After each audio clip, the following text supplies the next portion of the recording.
Afternoon guys, welcome back to the channel. So today we've had a real tough day because we've had literally all 4 members of our fitting team on this little beast behind me. It's a 2013 Hymer. Came in to see us, I think, a couple of months ago for the Alpine Halo 9-inch navigation system. And we had, at the time, we explained to the customer that this old Waco motorized camera, even though it's a dual lens system, is a little bit tired. The lenses have faded over and the picture was grainy and just not very good. You then add in the Alpine Halo 9, which is one of the older navigation systems, and a lower res display, and then that means that you haven't got a particularly clear camera. Plus you're also then viewing on a 9-inch system, whereas before you might have a 6 or a 7-inch system. So the customer then decided, look, let's do it properly. Let's get the van booked back in before they're away this week on their summer adventures down across the ferry to somewhere, France or Spain. And it means that we've taken out this Waco dual lens, which is the motorized model.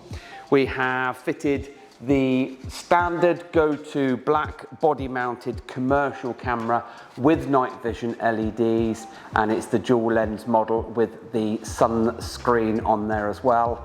And I'll be honest and say this van has presented quite a few problems for us, and only because every single step of the way, from getting the old camera out to finding a route for the cabling to come in and down through, has then caused us a problem. It's now 4:30, and if we hadn't have then had help from Richard and Jason today, probably would have been a 6-7 o'clock job. But that's just par for the course, and it's one of those things. The price we charge doesn't change, it's just the way it is. So, dual lens camera, that then has the cabling ball all the way along to the driver's side on this particular install. We've then brought it down through into the garage, over the garage door and down to the bottom here, and you'll see that during the video that's been put into some split plastic copex all the way down through. And then Tom and Richard have jumped underneath the vehicle, copexed it all the way along the subframe, the chassis, and then all the way to the front, goes up underneath the driver's seat and then up to the new monitor. So jump inside and we'll show you it all working on the new 7-inch monitor.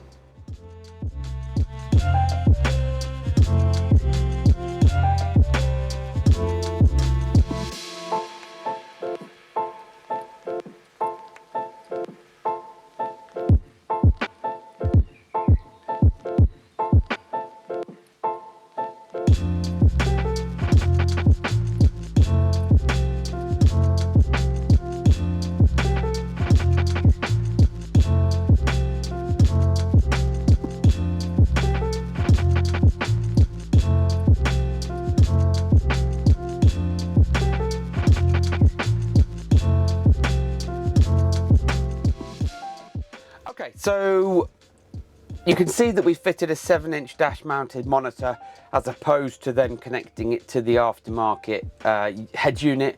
And the reason for that, as I explained earlier, this is the navigation system. It can only support 1 camera. You can add extra cameras on with a special interface, but the technology is a little bit dated now. So I said to the customer, look, you're far better off keeping your eyes on the road, using your navigation system for a route and having a separate monitor fitted. And what that means now, we've got a 7-inch monitor that is constantly displaying what's behind the vehicle. So as you can see on the monitor right now, we have got the rear facing view. And as soon as I put then the vehicle into reverse, so I pop it into reverse gear like so, the image changes and shows a nice clear shot of the back of the vehicle and also the tow hitch. So I'm going to show you this now. So hopefully if you can pick it up in the camera view, always difficult when you've got digital cameras and cameras, you get this flicker. Here's each light cluster for the back. Here's the bumper and there's the tow bar or tow hitch. And here is a spirit level that we've put here, so that when you put it into reverse, you can see this far behind you, back to our back wall and the spirit level. If I take it out of reverse, it goes back to the default view.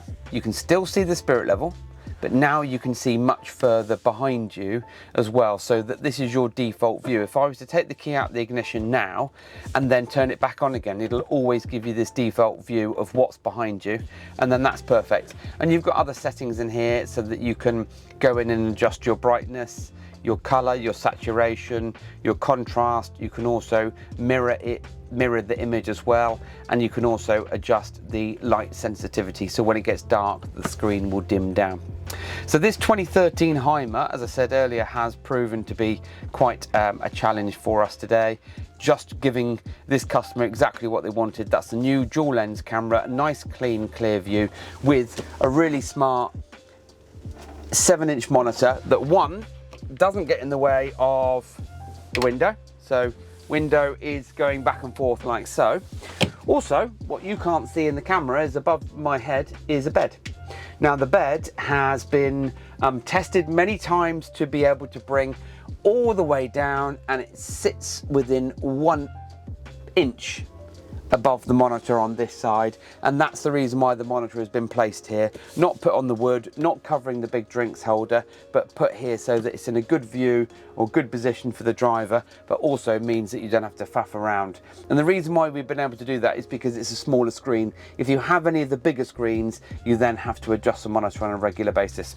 So that's it, video done, dusted. If you're interested in a dual lens camera with or without a monitor or a head unit or anything else that you've seen in this video, then please do get in touch. Don't forget to subscribe to us if you don't already, and social media as well. And thanks for watching. Catch up on the next video.